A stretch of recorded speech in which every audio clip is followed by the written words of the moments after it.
listening to Nuts and Bolts, a podcast about gear and music. With some of your favorite artists, I will dive into the practicalities of how they make their work. Twisting those knobs and pushing those buttons.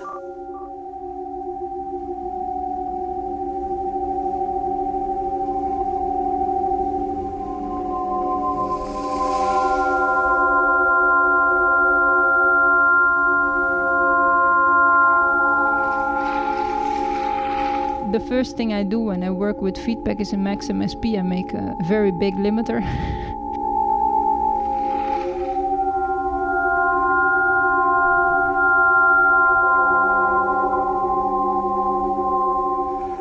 They like certain frequencies.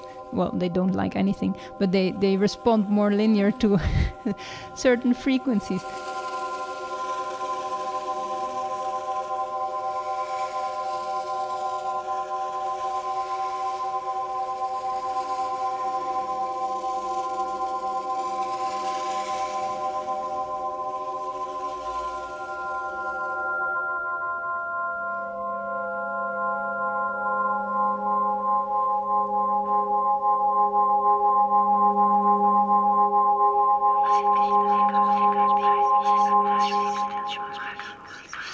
I'm excited to have gotten to meet Kathy van Eck.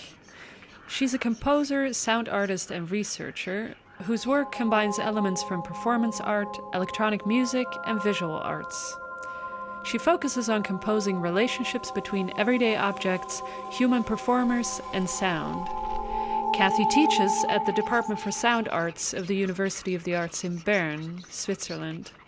In 2017, her seminal book, Between Air and Electricity, was published, detailing how musicians have explored how to transform microphones and loudspeakers from inaudible technology into genuinely new musical instruments. I come from very classical music originally. I started to write for instruments, conventional instruments, just because I was playing the piano.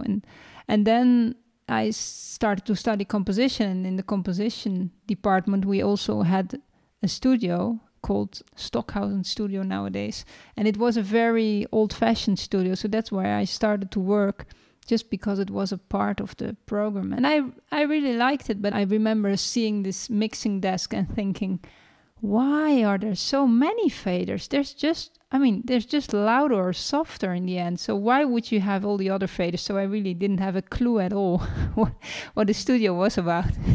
But I remember that teachers just said, like, try out everything. You can't break anything. So just go ahead. So I tried out everything. And I also remember then once during a lesson with this teacher who had said nothing can go wrong. So we were amidst of all these old synthesizers. Suddenly we heard a loud Rah! And there was smoke coming from one of the synthesizers. And I remember that I was only thinking, nothing can happen. And my teacher was freaking out like, oh, we have to get someone. This is completely wrong. This was so that, of course, something can happen. So that's my first memories of working in the studio. And then I slowly started to work a bit with Max MSP, and Max MSP, I really liked it because there I could try out things myself, and I could do it on my own computer, and I also really like to have live electronics, to have a sound and transforming it and sending it out differently. And then I went to study in Berlin, and there it continued till at a certain point I realized I'm really interested in mainly optics and electronic sound and their combinations, and I don't want to write for instruments anymore. So I think I really decided not to write for instruments anymore in 2010, and I started studying composition in 97, so it was a very long process. You'll remember Max MSP from our episodes with Jessica Ekomane and Andrea Parkins. This programming software by the company Cycling 74 offers seemingly unlimited possibilities. Instead of writing out the whole programming like you would in Super Collider, you chain together so-called objects in a way that seems kind of in between programming and a modular way of working. The first time I saw Max MSP was in 98 during a summer course.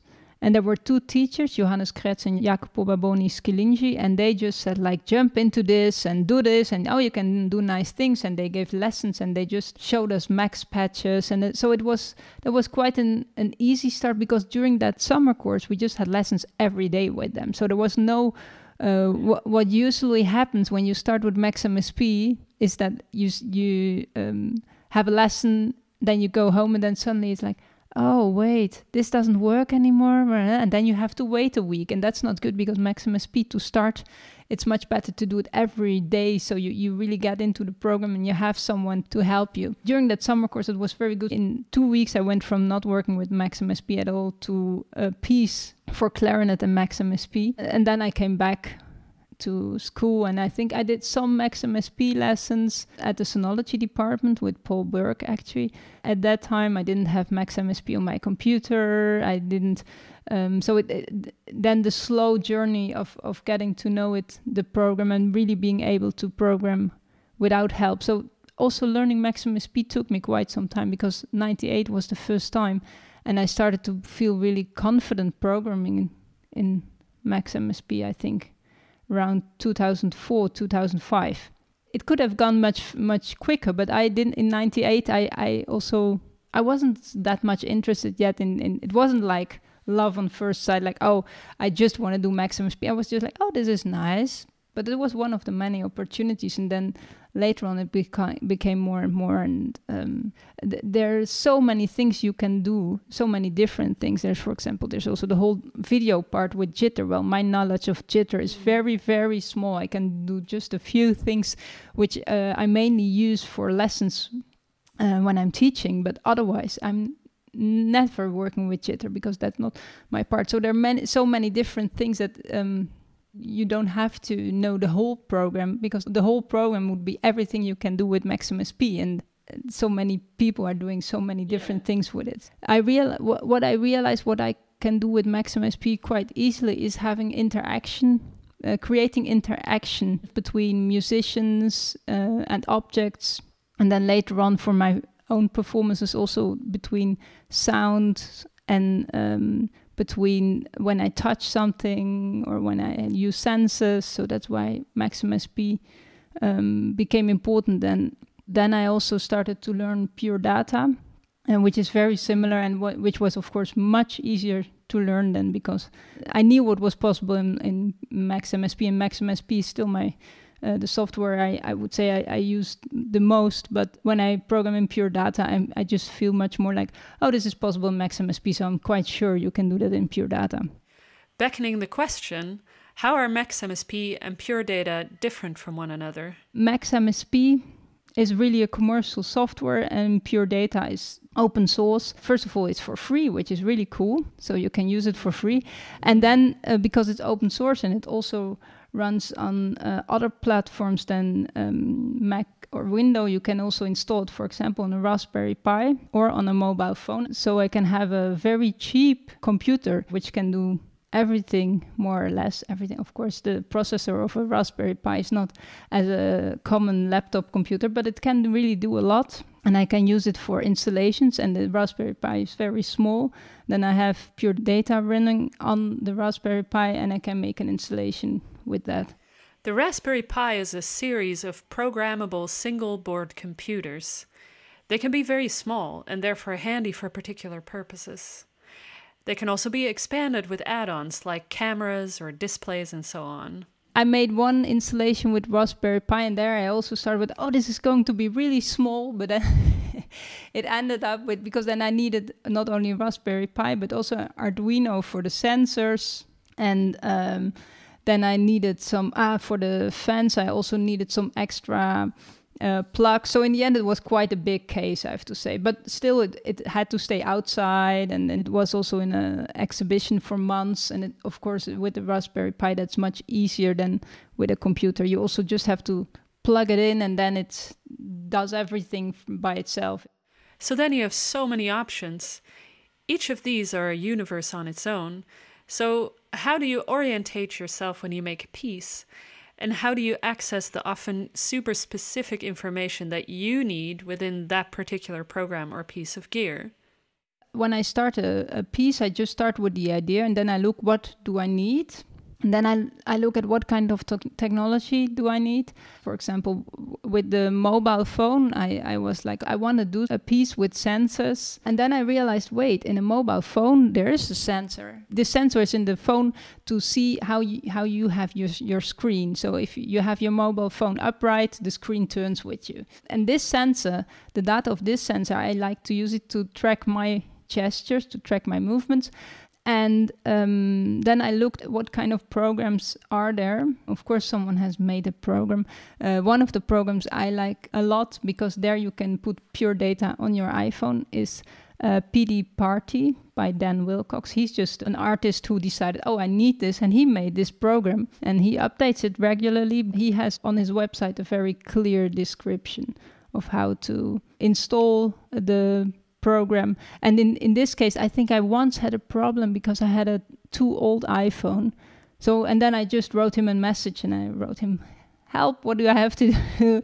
And then he wrote back immediately, like, oh yeah, that's true, it doesn't work for this old iPhone, but I still have the old program. I think he sent it to me or something like that.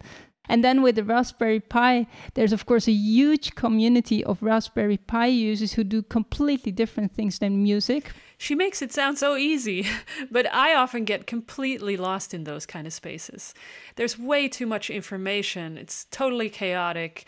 Often it's not for the exact application that I want to use it for. I get lost too when I in the sense that yes, there's a lot of information.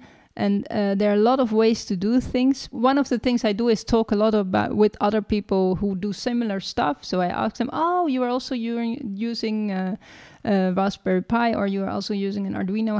How is this problem for you, or how did you solve this? Because I still think this one-on-one knowledge is sometimes, when they understand what your problem is and you know each other, then it's quicker with information. But it's true, I do get lost, and there are just, with this kind of, especially the cheap technology, there's so many different ways to do it. I usually do a combination of reading some books in depth, where I know, okay, here there's some basics. I had a book, I think it's called something like Making Music with Phones or something like that. And I also, for example, there's this book, Handmade Electronic Music by Nicholas Collins, which really helped me to dive into electronics. And what is so nice about that book is it's giving you a lot of confidence, like do it like this and do it like this, and now you're going to solder, now you're going to put something together, and it's written in a way which makes you confident, but also which makes clear there's not one way to do this right. There are many ways to do this right. So there are many ways to try out the stuff, and if it sounds good, then it's good. I have this one piece when I was pregnant, and I wanted to do something with the baby heartbeats and my heartbeat. That was one of the pieces where I then realized, I just have to use these very low-fi or cheap devices which you can buy when you're pregnant to make the heartbeat of your baby audible, because that's just what's functioning best. I also tried more expensive microphones and all kinds of stuff, and then I realized, yes, they're more expensive and they're more professional, but they're not gonna make the sound I want to use. And they're also not real microphones. It's just, I think they measure the heartbeat and they sonify it, so they make the heartbeat audible. And I use them, and they just have a very small mini jack output. That was the problem, that it was such a cheap small output, and I really had to there was sometimes nearly losing the connections. I wondered what other types of gear touched Kathy's heart over the years. What I think brought me really, when I started to use it, I was really like, oh wow, this is something I like. It is a contact microphone, which is something very simple. And what I like so much about the contact microphone is that you can put it in an object, and then you can amplify this object, or you can use the sound of the object, transform the sound in the computer, transpose it, or do whatever you want. And it won't pick up anything else. Because one of the things with a normal microphone is, of course, that if there's a loud sound, another sound, it will pick it up as well. But the contact microphone, the sound it amplifies in the end, it just amplifies the vibrations of the object itself. It really sounds differently. So when I start to amplify an object with a contact microphone, it can be very surprising, and it also still has a kind of magical, like, oh wow, it sounds like this now. It's very simple, it's also very cheap, but I still like it a lot to use that. Regular contact mics are made from piezo discs, made of a thin piezoelectric ceramic round glued to a thin brass or alloy metal disc. This center disc is positively charged, while the brass disc is negatively charged by vibrations in a touching surface. Check out Season 3 episode with Maya Ratcha for more on DIY soldering of contact mics. However, recently I used this AKG C411 contact mic, which can, for example, be used to amplify oud or acoustic guitar, and these consist of a pre-polarized condenser transducer mic. If you have a AKG contact microphone, it sounds different than if you solder one with a piezo disc. But my experience is also, for example, I have a piece with music stands where I use the feedback through the music stands with contact microphones and very small loudspeakers. When I made that piece, I just made it with, well, I had soldered contact microphones and I had cheap loudspeakers, so I made the piece and I was like, okay, yes, this sounds nice. What I did not realize then that it was only going to sound nice with this equipment. and not, because later on I thought, oh yeah, I have these nice AKG C411 microphones. And then I realized they're much more linear in their frequency response. So they also pick up more high frequencies and more low frequencies, which is nice if you want to amplify a sound, but not nice for this feedback sound, because the feedback sound became extremely high. And I was like, oh, this is really not how it should sound. So I suddenly had to add filters in the computer. And it's still, when I do the piece now, I always use this very cheap piezo disc contact microphones and never the AKG. Also the same for the loudspeakers. The loudspeakers are very small and they sound in a specific way because of course certain frequencies they just can't reproduce. They like certain frequencies. Well, they don't like anything, but they respond more linear to certain frequencies. So also with the loudspeakers, I really then had to look for right ones. They're not tactile transducers, they're magnets. The magnet of the loudspeaker is attached to the music stand, and that transmits the vibration of the loudspeaker through the music stand. So the music stand is just vibrating, and then the contact microphone picks up these vibration and send it back to the loudspeaker. Instead of the air, which we normally have between microphone and loudspeaker when we have feedback, there it's a music stand which is in between. So that's also when I take the loudspeaker away, the feedback quits, and then I put it again, and then you hear feedback again. Speaking of tactile transducers, however, as Nicholas Collins notes in his book Handmade Electronic Music, they consist of the guts of a loudspeaker, a magnet and a coil of wire. Instead of the paper cone, the coil is attached to a socket, which you can bolt to a surface.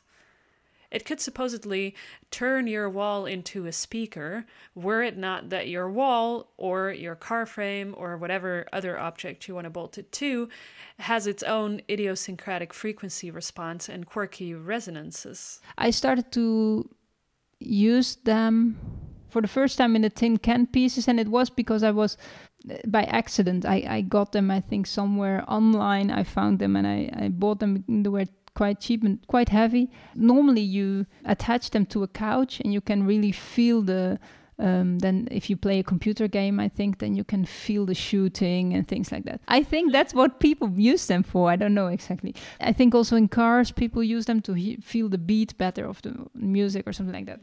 But with the tin cans, what I liked was that if I attach a transducer to the tin cans are not really attached solidly to the transducer, so they can still vibrate. And one of the things I realized that at certain frequencies, they will also move a bit. So the tin cans start to move a bit because the transducers are not attached firmly to something. They're just laying on the floor and they're a bit unstable. And that's also what I like. Then there's an input sound coming from the transducer, but then it gets colored due to the tin can and how the tin can resonates on the transducer.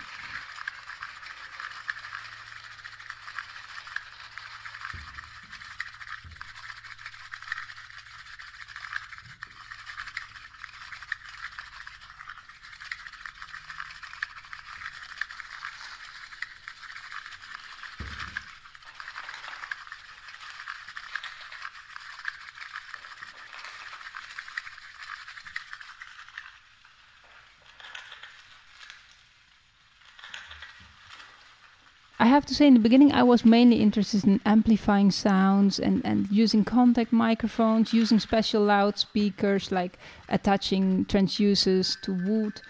And then I spoke with Paul Kranen. He said, like, oh, let's do a feedback project. And we met in a small group with 3 people, Juan Lachlau, Paul Kraan, and me, and we did a feedback project. And I was, in the beginning, I was quite skeptical on feedback, like, but what can I do with that? And then I started a piece called Wings.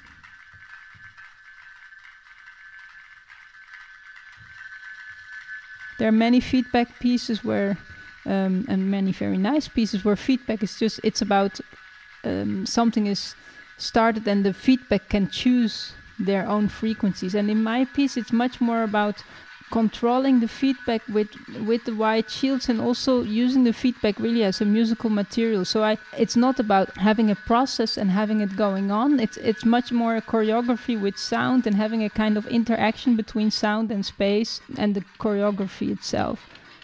So that was developed with them, and that's how it started. And with feedback, I also realized that I was interested not so much in a loud feedback sound, but in a very subtle feedback sound. So the first thing I do when I work with feedback is in Maxim SP, I make a very big limiter. It's not even such a big, but it's just a limiter. And I also use in Maxim SP, there's a 5-channel compressor. So you divide the spectrum in 5 different ranges. So you have the low frequencies. This compressor, I use it, of course, completely wrong. I don't use it for what it's meant. Yeah, it's a multi-band compressor. Yeah. So this multi-band compressor, I use it to control the feedback because I really like it to be able then to really say, like, okay, the very high frequencies, I don't want any of them, or nearly no very high frequencies, nearly no very low frequencies. And the other ones are really pushed, and that made it much easier for me to work with the feedback.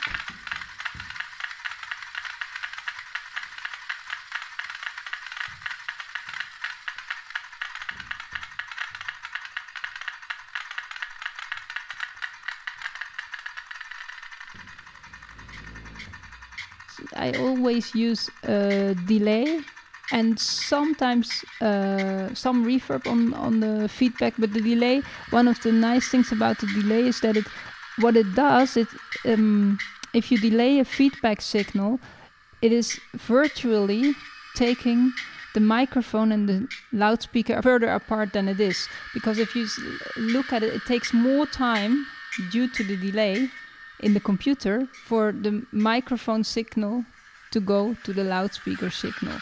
This is just virtually, but the good thing is you can still have a high level. So in a way you're taking them further apart, but with a higher level.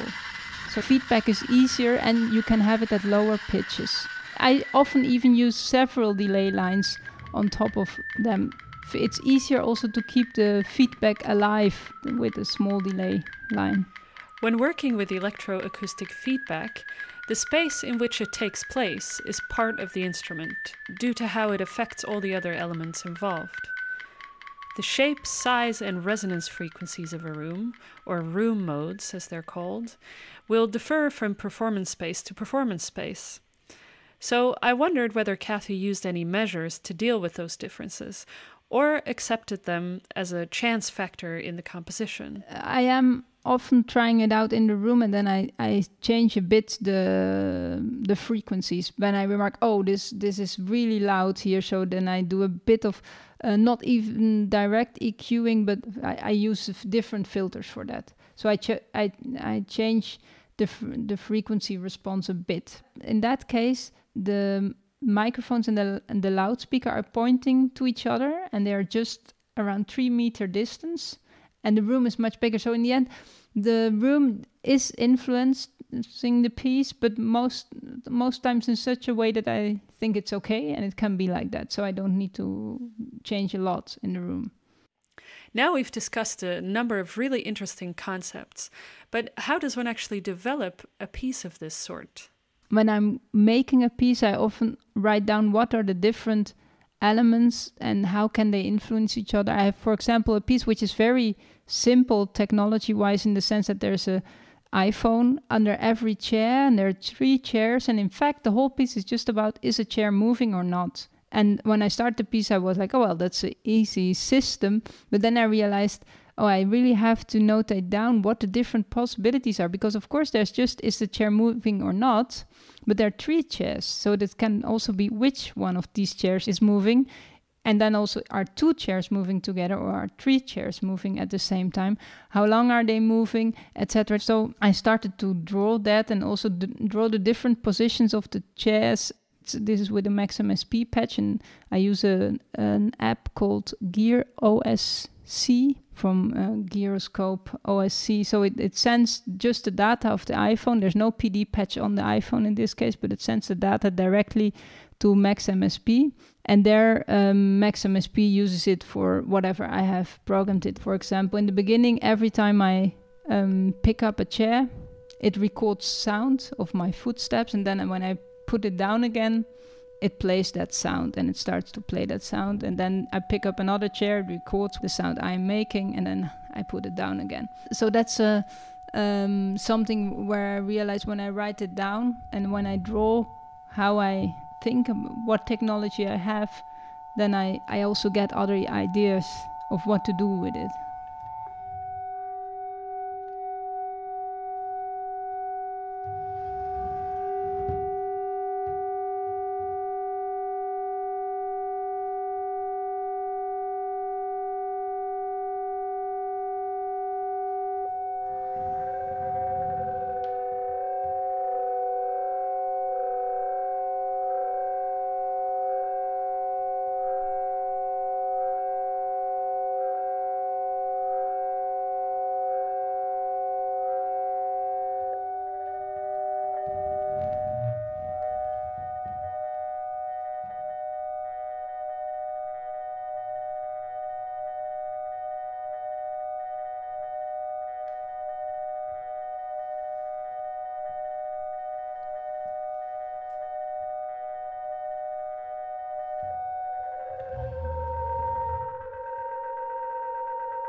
But that's one of the reasons why I try to start with an idea and try to start, okay, what do I want to do?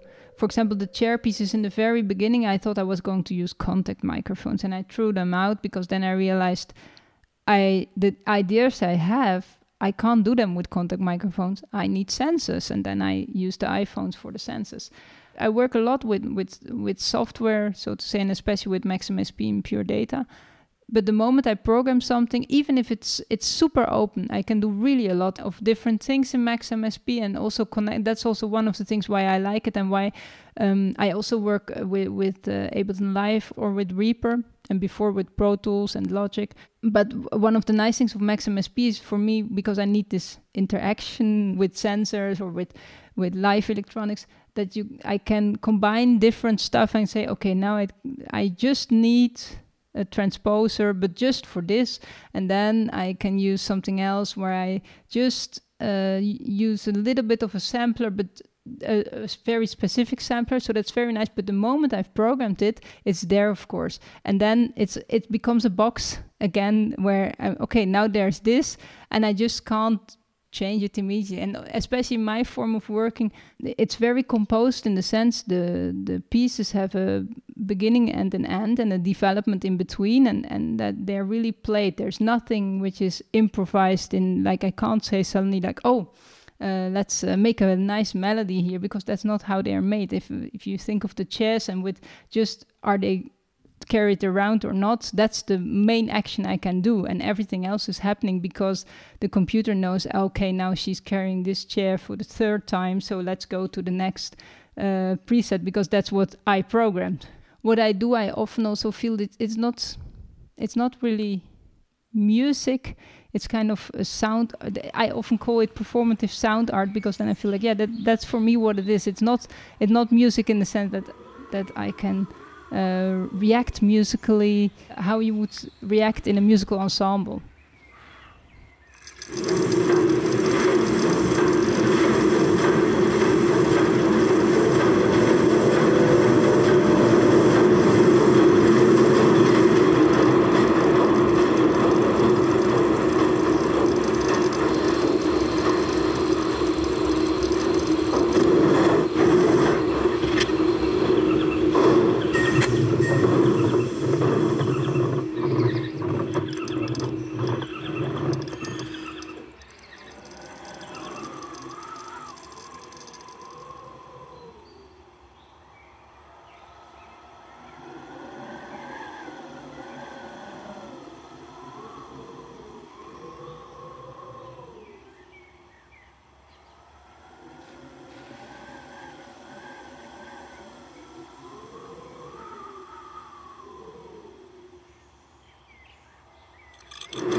Thanks to our guest, Cathy van Eck. This episode was edited and mixed by yours truly, Jessica Stichter. Go to nutsandbolts.space, our very own website, now up, to stay up to date about all our projects and to become a member of our associations. This episode was made possible with support by Norsk Kulturfond. Thank you for listening to Nuts and Bolts podcast and stay tuned for next episode.